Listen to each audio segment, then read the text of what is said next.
Some viewers may find the following video disturbing. Viewer discretion is advised. Yo, so so people say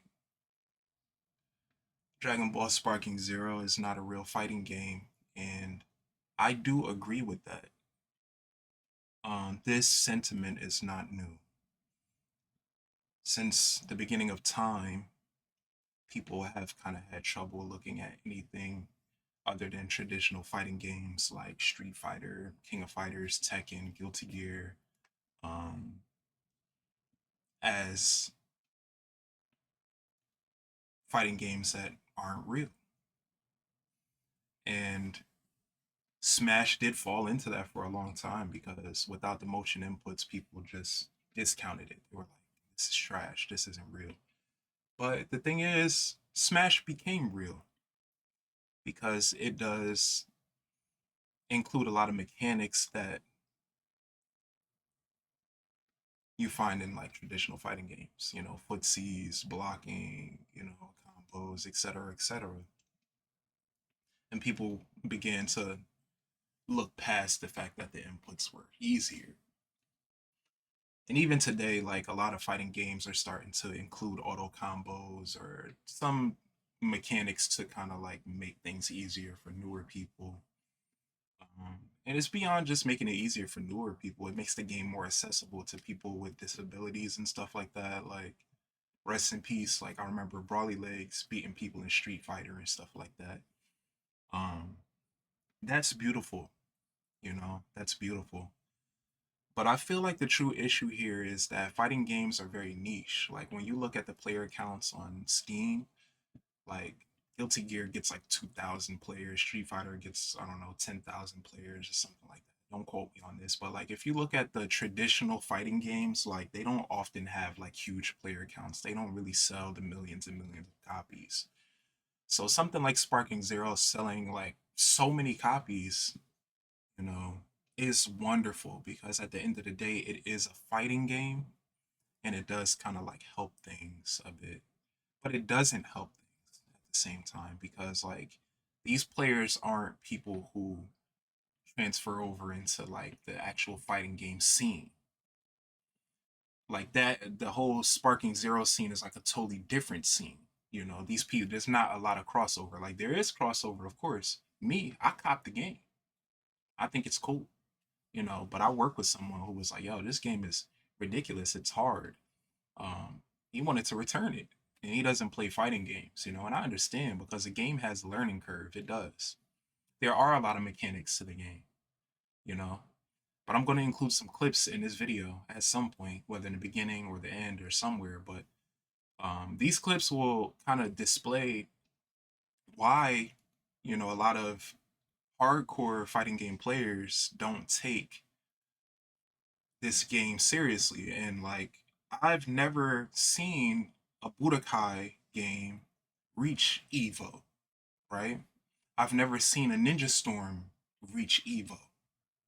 And that is for a reason, right? Like, when fundamentally these games are simplified, even though they contain their own mechanics and meta, um, which is cool, right? That's an indication of some kind of strategy being required. But like, it's hard for people to overlook the fact that essentially, like, you are just mashing. The game is essentially just a game of mashing.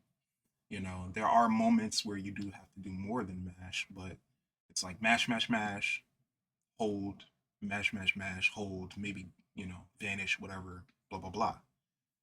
And then you have, of course, like the ridiculous power scaling of the characters and stuff like that, which that happens, right? Whenever a meta forms, there are some best characters. Like, even if you look at a game like Marvel 2, that game had like 50 something characters. Legendary fighting game, traditional, real fighting game, as people would say, right? It's insane for someone to pick up that game, you know. Even the uh, Capcom Fighting Collection that just dropped, it contains Marvel 2 and people are playing it and, there are infinites. That game has its own bullshit, but like realistically, the best characters that you would see in tournaments are just like a bunch of like nine. There's like 9 characters that like everybody picks.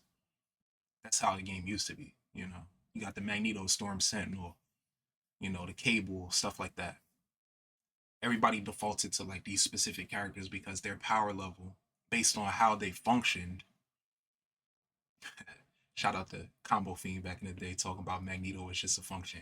I love Magneto, one of my favorite Marvel characters ever. Master of Magnetism. I fuck with him heavy.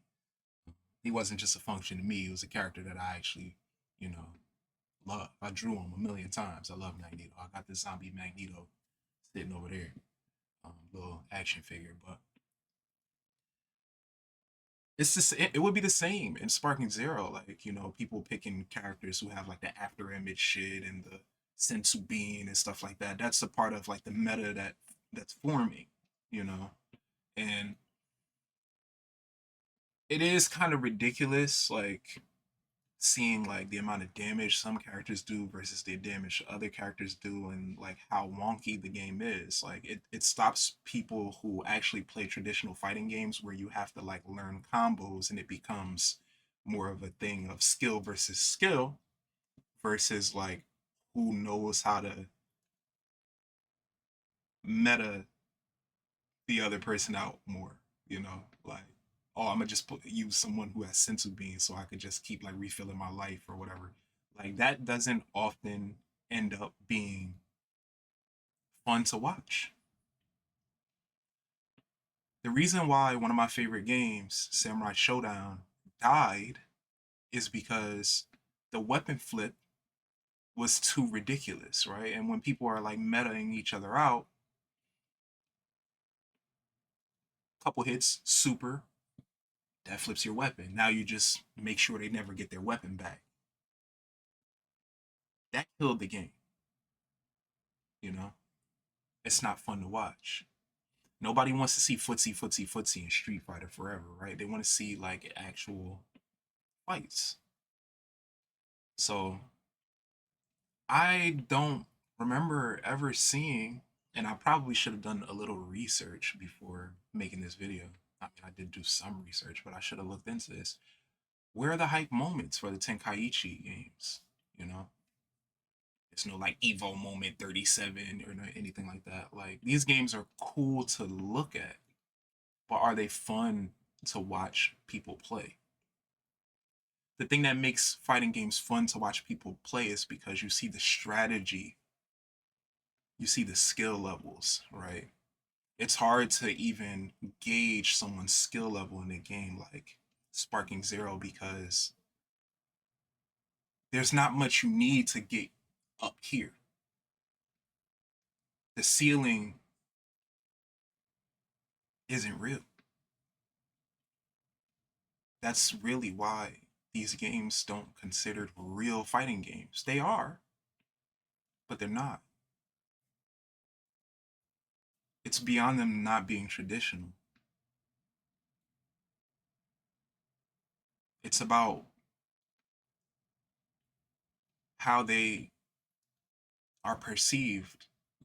And unfortunately, it is a bit of elitism. But that's how the fighting game scene has always been. People have a hard time thinking about simplified controls. Even like in Street Fighter 6 when they announced that there was going to be like classic and modern. Like people are heavily against that. Even 2XKO, simplified commands again. But playing the game, right? Like once you start to dive into the mechanics, you're like, wow, this is really fleshed out. This game can get complicated. There is a ceiling. There's a real ceiling there. There's a real skill floor. And I feel like that's what the Budokai games lack. That's why they've never made it to like an Evo. That's why people have never really had these like really serious tournaments. It takes nothing to get up here because you're just mashing like a button. There is knowledge checks in the game. I understand it. Me, I still need to get in the lab. It's been a million years since I played a Budokai game. I'm a real traditional fighting game player. So it's like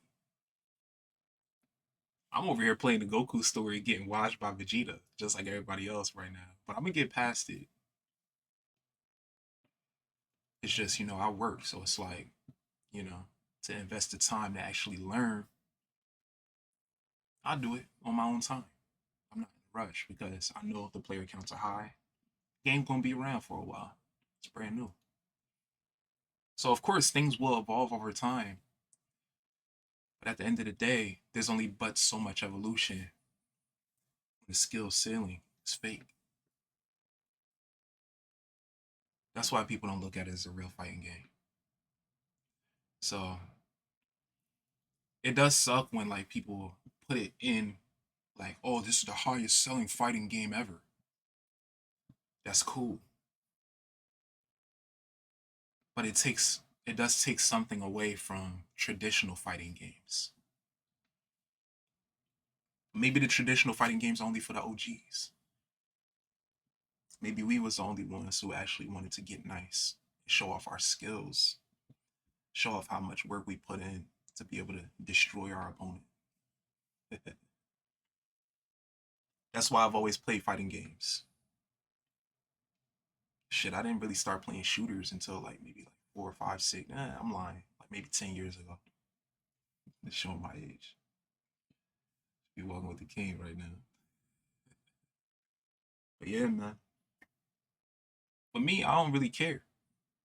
Because at the end of the day, I know that fighting games are always going to be niche. But that's cool as long as they still make, as long as there's still a space for the traditional fighting games. I don't mind if arena fighters exist. It's the reason why they call them arena fighters. They've never been looked at as fighting games, real fighting games. They've never been respected as such. And I get it, there's probably a lot of people who just, they don't like that narrative. But I challenge you. Anyone who says it's a real fighting game, I know I keep doing this. It's a real fighting game. It is what it is. Real enough. It's a real enough fighting game. Anyone who thinks it's a real fighting game, once you get nice and you're beating people on ranked or whatever in Sparking Zero, go try Dragon Ball Fighters. Go play ranked a bit. Play Dragon Ball Fighters for a little bit. See how you do online. Then you'll see why people don't consider it a real fighting game. Unless you're just already good at fighting games. You're cheating then. You have to not really play traditional fighting games for this to work. But I challenge you. Go play Dragon Ball Fighters if you think Sparking Zero is a real fighting game. If you do well, I applaud you. Maybe you should play more traditional fighting games. That's it. Just want to talk on this because you check back on this channel a million years ago when I was just streaming off the PS4. I've been playing fighting games since a lot of you whippersnappers didn't even exist. A lot of y'all wasn't even born yet when I first started playing shit. Alright, that's it. Go have fun and play that shit.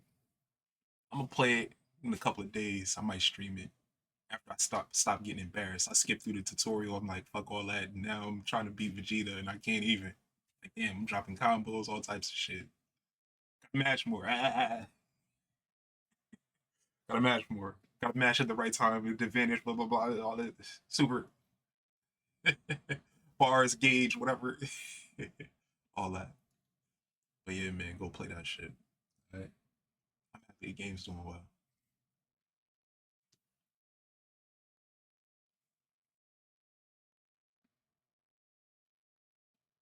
Hello, Ivory. How are you? This is my cat. I'm playing with one hand right now because giant characters are brain dead. And you're probably wondering to yourself how I'm doing that. I'm going to do a show battle to show how I play the game because a lot of you have asked me, well, how do you play the game? What's your strategy? I just play the game. I just enjoy it. I'm just a regular guy playing the game. I'm not anybody crazy.